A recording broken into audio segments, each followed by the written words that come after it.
Y you opt for football, मतलब हम जिस कंट्री में पले बड़े हैं या फिर हम जिस कंट्री के एटमॉस्फेयर को देख रहे हैं वो बचपन से ही, जितना मैं देख रही हूँ, वो क्रिकेट डोमिनेटेड सोसाइटी या फिर क्रिकेट डोमिनेशन ज़्यादा है। तो आपके दिमाग में फुटबॉल कैसे आया? जब हम ना 5th-6th क्लास में थे ना, तो रोनाल्डो, मेसी, नेमार तभी अपने पीक पे आ रहे थे, तो इनको देख के एक अलग ही एक्साइटमेंट फील होती थी। मैं भी अपनी टीम को जब अगर हार रहे होते हैं तो एक मोरल थोड़ा उनका लो हो जाता है, तो वो बूस्ट तो करना ही होता है। साथ में टीम जब कैप्टन मोटिवेट करता है ना, तो टीम अपने आप ऑटोमेटिक मोटिवेट हो जाती है।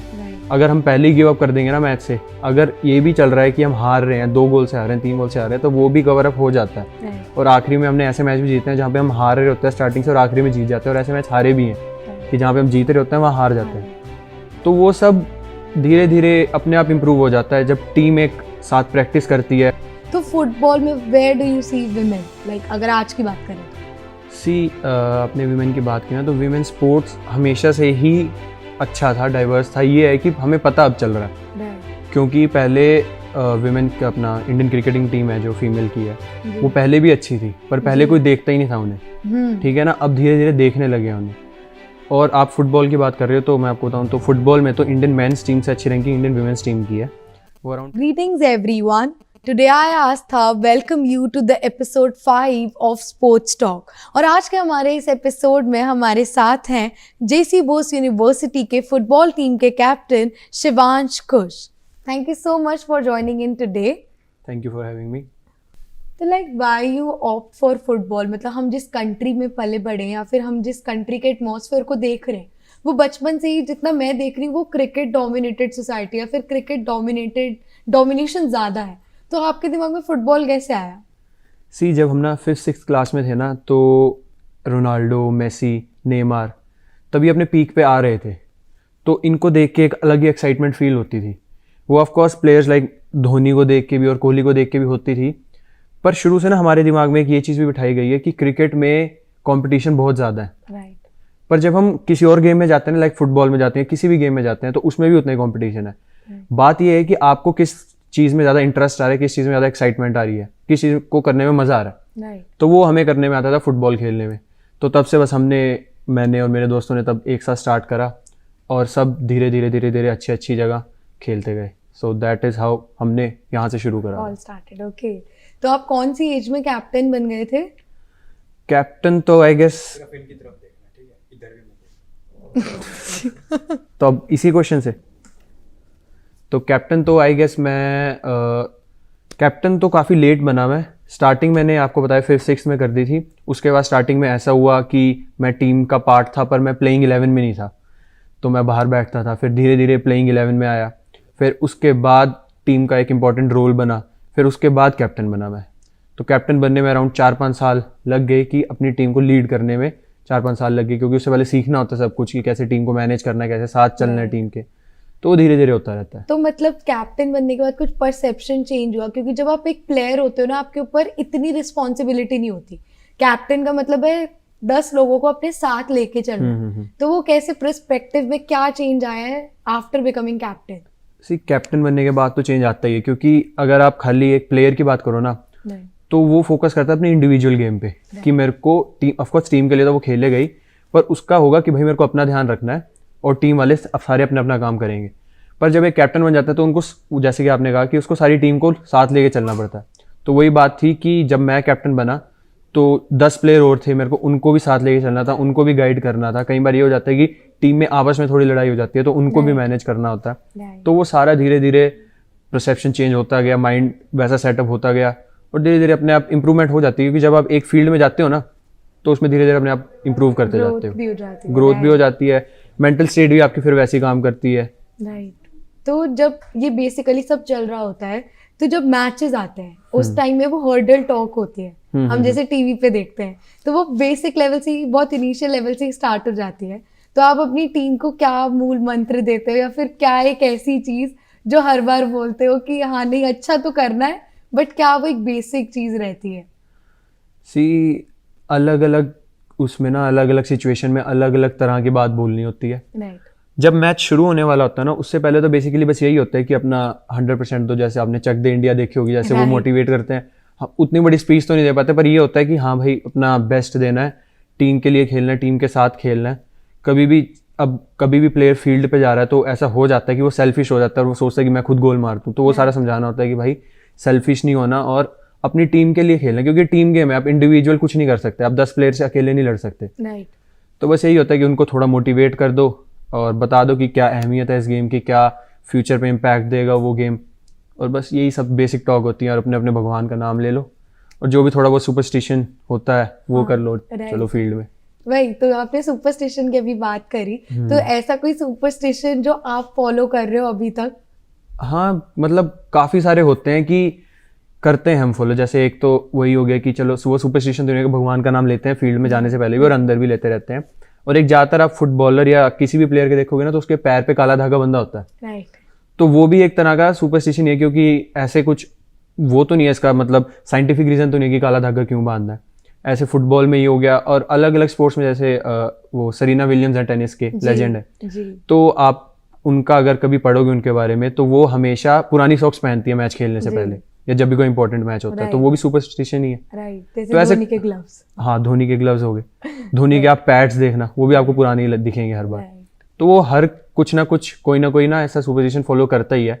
कभी वो रिजल्ट देता है, कभी नहीं देता। अब रिजल्ट दे देगा जिस दिन, उस दिन हमें लगेगा कि हमने आगे भी करना है। जिस दिन रिजल्ट नहीं देगा तब भी हमें ऐसा लगता है कि कोई नहीं, अगली बार हो जाएगा।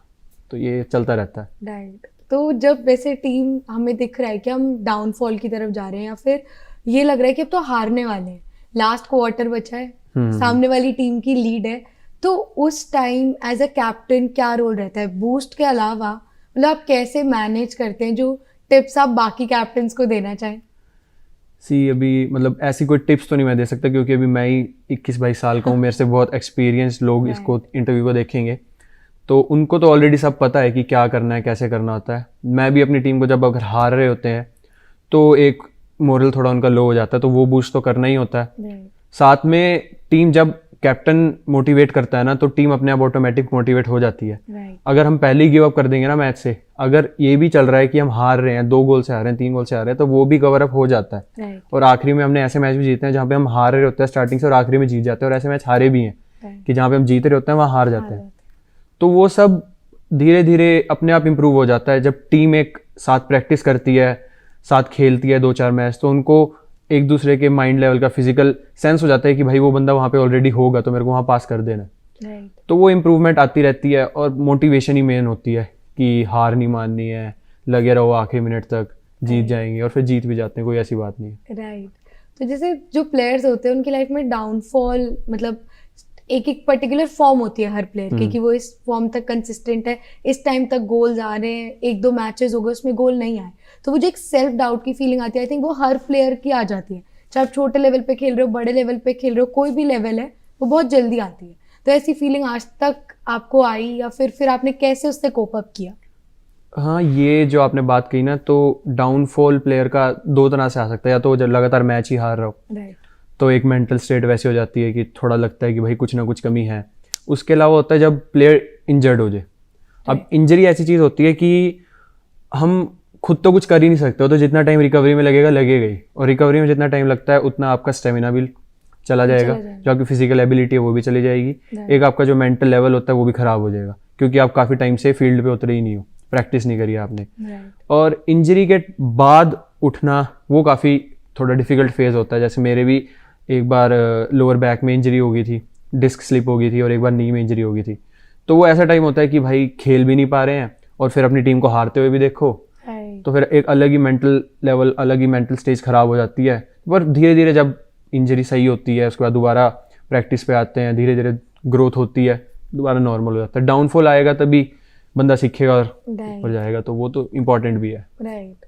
तो आज तक जैसे हम टूर्स पे जाते हैं, अलग अलग टूर्स पे, कॉलेज की तरफ से, स्कूल की तरफ से, तो वहाँ पे कोई ऑन फील्ड या फिर कोई रास्ते में ऐसे कोई ह्यूमरस मोमेंट हो जो आपको आज तक याद है, कि पहले हुआ था पर अभी तक याद है? ह्यूमरस मोमेंट तो मैं बताऊं आपको, स्पोर्ट्समैन या स्पोर्ट्स टीम कभी भी कोई भी किसी भी टूर्नामेंट को खेलने जाती है ना, तो वहाँ पे ऐसे मोमेंट होते ही होते हैं। मैच चल रहा है उसमें भी कुछ ना कुछ हो जाएगा, मैच के बाद भी हो जाएगा, मैच से पहले भी हो जाएगा, तो वो सारा चलता रहता है। उसकी मतलब उसको कोई ऐसे याद करने वाली बात नहीं, क्योंकि वो जब भी हम किसी टूर्नामेंट के बारे में सोचते हैं वो तो ऑटोमेटिक याद आता है कि हाँ भाई वहाँ पे ये करा था, इससे मज़ा आ गया था। कभी बस में जा रहे हैं तो बस में ही मज़े हो रहे हैं, ट्रेन में जा रहे हैं ट्रेन में हो रहे हैं। तो वो सारे इन्जॉयमेंट ना, मतलब कहते हैं ना कि मतलब एक लाइन थी मैं वो भूल गया, रास्ता खूबसूरत है मंजिल से भी, मतलब कुछ ऐसी लाइन है। तो उसमें जो होता है ना डेस्टिनेशन से ज़्यादा जो हम घूम रहे हैं, जर्नी, हाँ सॉरी मेरे को वर्ड याद नहीं आ रहा, जर्नी वो ज़्यादा सही रहती है। तो उसी में सारे मूवमेंट हो जाते हैं। राइट। तो कोई एक ऐसा वो मेमोरेबल चीज़, मतलब आपके लिए क्या ज़्यादा मेमोरेबल है, आपका पहला गोल या फिर कोई एक ऐसा मैच जिसमें आपने सबसे ज़्यादा गोल बनाया? मैं आपको बताऊं तो मैं सेंटर बैक खेलता हूं, मतलब मेरा काम है डिफेंस करना। तो ऐसे कोई मैंने बहुत सारे गोल तो स्कोर नहीं करे हैं, पर क्रूशल टाइम पे मैंने टीम को मैनेज करके जितवाया ज़रूर है। जैसे अभी मैं आपको एग्जांपल दूं तो एक काइट इंस्टीट्यूट ऑफ टेक्नोलॉजी इधर गाज़ियाबाद में, तो वहाँ पे हमारा सेमीफाइनल था होम ग्राउंड, मतलब होम टीम से, जो काइट की टीम थी उन्हीं से। तो वहाँ पे 1-1 से ड्रॉ हो गया मैच। तो उसके बाद पेनल्टी शूट्स तक गया मैच। तो वहाँ पे हम लास्ट पेनल्टी उनकी थी और अगर वो स्कोर कर देते तो हम हार जाते। तो हमारा कीपर थोड़ा प्रेशर में आ गया, स्ट्रेस में आ गया। तो उस टाइम मैंने इनिशिएट करा था और वहाँ पे मैं गोल कीपर लगा था। उनका होम क्राउड भी था, ऊपर से ये भी स्ट्रेस था कि ये गोल हो गया तो हार गए। तो वहाँ पे वो पेनल्टी भी सेव हो गई थी, उससे अगली स्कोर भी हो गई थी और उनकी वो उससे अगली भी सेव हो गई थी। तो वो हम जीत गए थे। तो वो एक काफ़ी मतलब मेमोरेबल मोमेंट है जो हमेशा याद आती है। उसके अलावा एक वो भी याद आ जाती है जब मेरी वजह से हारे थे। तब मैंने खेलना मतलब 2-3 साल हुए थे स्टार्ट करा था और सोलन गए थे हम खेलने। जो जिस टीम से हमारा पहला मैच था वो वहाँ की पिछले साल की विनिंग टीम थी। तो वहाँ पे वो भी मैच पेनल्टी शूट आउट तक गया और आखिरी पेनल्टी मेरी थी और वो मैंने मिस कर दी। तो वहाँ पे वो हम मैच हार गए और जिस टीम से था वो फाइनल जीत गई। तो वो भी याद आता है कि हाँ भाई वो करा था, वो गलती थी।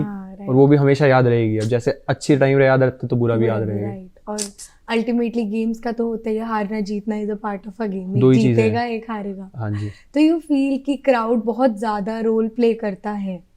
यू फील क्राउड तो मतलब बहुत ज़्यादा तो नहीं, पर ये कहेंगे कि 20-30% तो क्राउड रोल प्ले करता है। होम ग्राउंड का काफ़ी फ़र्क होता है। मान लो अगर हम कहीं खेलने जा रहे हैं या फिर हमारे यहाँ कोई आ रहा है, राइट, तो हमें इस ग्राउंड का एक्सपीरियंस है कि हम यहाँ पे खेलने हुए हैं, हमें पता है कि कहाँ पे कैसे है, अगर कोई खड्डा है तो कहाँ पे है, तो वो सारा हमें पता है।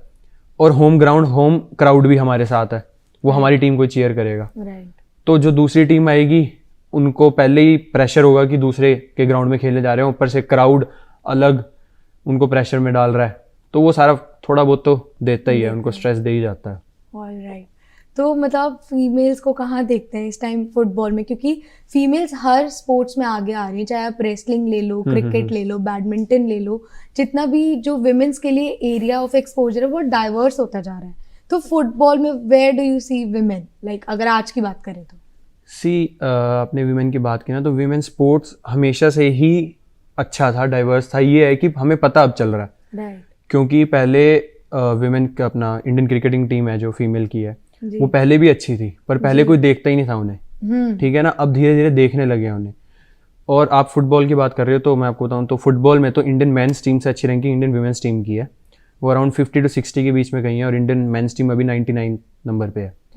पर फर्क यहाँ पे आ जाता है कि हम अभी भी मेंस स्पोर्ट्स को ज़्यादा देखते हैं। अब उसके कई रीजंस भी हैं कि फिजिकल एबिलिटी वहाँ ज़्यादा यूज़ हो रही है, क्योंकि फिजिकली मैन और वुमेन कभी भी सेम नहीं हो सकते। ठीक है ना, तो फिजिकली वहाँ पे ज़्यादा वो इन्वॉल्व हो रहे हैं। एक्साइटमेंट, अभी अगर आप कभी मैच देखोगे ना, इंडियन मेंस टीम का देखोगे, वुमेन्स टीम का, आपको ऑटोमेटिक एक्साइटमेंट उसमें ज़्यादा आएगी, क्योंकि वो बचपन से देखते आ रहे, वो दिमाग में ही वही चढ़ा हुआ है। नहीं, बचपन से भी नहीं देखते आ रहे, ह्यूमन साइकोलॉजी भी होती है ना कि हमें मज़ा उसमें आता है। हम कभी मैच देखने जाएंगे तो हमें ये ज़रूर होगा कि भाई लंबे छक्के लगने चाहिए या बहुत सारे गोल होने चाहिए और फिजिकल मैच होना चाहिए। अब वो हम एक्सपेक्ट नहीं कर सकते कि विमेन स्पोर्ट्स में भी वो हो, क्योंकि फिजिकली थोड़ा डिफरेंस रहता है। फिजिकली रहता है, बट जैसे अब हम देख रहे हैं कि अगर मैं क्रिकेट की बात करूँ या फुटबॉल की, आई थिंक फीमेल्स बहुत हद तक वो सारी चीजें कर रही है। जैसे कि अगर मैं, आप फुटबॉल के हैं, बट अगर मैं क्रिकेट की बात करूं तो हरलीन देओल है एक, जिन्होंने एक बहुत अच्छा कैच पकड़ा था और जो कमेंटेटर्स थे वो बहुत अमेज्ड हो गए थे कि वाओ, ये ऐसा कैच है जो मेल्स क्रिकेट में या फिर हम मेंस जो स्पोर्ट्स देखते हैं उसमें भी देखने को नहीं मिलता। तो वो जो आपकी एजिलिटी वाली बात है या फिर जो फिजिकल स्ट्रेंथ वाली बात है, वो आई फील कि कहीं ना कहीं वो बहुत चेंज हो चुका है। चेंज हो चुका है, मैं मानता हूँ। अब मैं अगर आपको इसका एग्जांपल दूं, ऐसे इस बात में हमें नहीं जाना चाहिए, पर फिर भी ऑस्ट्रेलियन की विमेंस फुटबॉल की जो टीम है वो आई गेस 10th या फिर मतलब काफ़ी अच्छी रैंकिंग है उनकी। वो under 15 men's team, under 15 boys लड़कों की टीम, स्कूल की टीम, उनसे 10-1 पता नहीं 15-1 से हार गई थी। तो वहाँ पे फिजिकल एबिलिटी वहाँ पे दिख जाती है कि थोड़ा फर्क होता ही है, ठीक है। और उसको माइंड भी नहीं करना चाहिए क्योंकि हम लड़कों को और लड़कियों को भी आपस में नहीं बढ़ाएंगे, ठीक है। लड़कियां लड़कियों से ही करेंगे और लड़के लड़के से, ठीक है। तो ऐसे मैंने आपको फुटबॉल का एग्जांपल दिया कि वुमेन्स की रैंकिंग तो मेन से भी अच्छी है, तो वहाँ पे वो इम्प्रूव कर रहे हैं। अब हमें उनसे सीखना चाहिए कि भाई वो क्या अच्छा करें कि हम भी अच्छा करें, राइट। तो ये सारी चीज़ें हैं। राइट। तो लास्ट सेगमेंट के लिए हमारे पास आपके लिए एक रैपिड फायर भी है। तो आपका फेवरेट प्लेयर? फेवरेट प्लेयर तो क्रिस्टियानो रोनाल्डो ही है अभी। Favourite league? लीग तो अपनी इंडियन सुपर लीग बढ़िया लगती है मेरे को। Favourite opposition? ऑपोजिशन तो फिलहाल मतलब अगर पर्सनल लेवल पे बात करूं तो IIT जोधपुर है, वहाँ पे हम हार गए थे, मैंने आपको बताया नहीं शायद, वहाँ पे हम हार गए थे, तो वही अभी मेरी फेवरेट ऑपोजिशन है कि उनके साथ एक बार दोबारा करनी है फाइट। और favourite ground? Ground personal level पे मैं एक बार यहाँ जवाहरलाल नेहरू स्टेडियम है दिल्ली में, वहाँ पे खेल रहा था, तो वो काफ़ी अच्छा ग्राउंड है। और अगर ऑल ओवर वर्ल्ड की बात करें तो कैंप नुओ है, वो बार्सिलोना का ग्राउंड है, ओके। तो वो काफ़ी अच्छा ग्राउंड है। और अगर आपको अपनी पोजीशन के अलावा कोई पोजीशन चूज कर रही हूँ तो फेवरेट पोजीशन? अपनी पोजीशन के अलावा तो स्ट्राइकर ही मैं चूज़ करूँगा, क्योंकि मैं उससे पहले स्ट्राइकर भी खेल रहा हूँ, पर फिर मैं डिफेंस में ही आ गया था। Okay. So thank you so much Shivansh for joining in. That was all from our today's episode. और ऐसे ही इंटरेस्टिंग एपिसोड्स के लिए do watch us on YMCA संचार।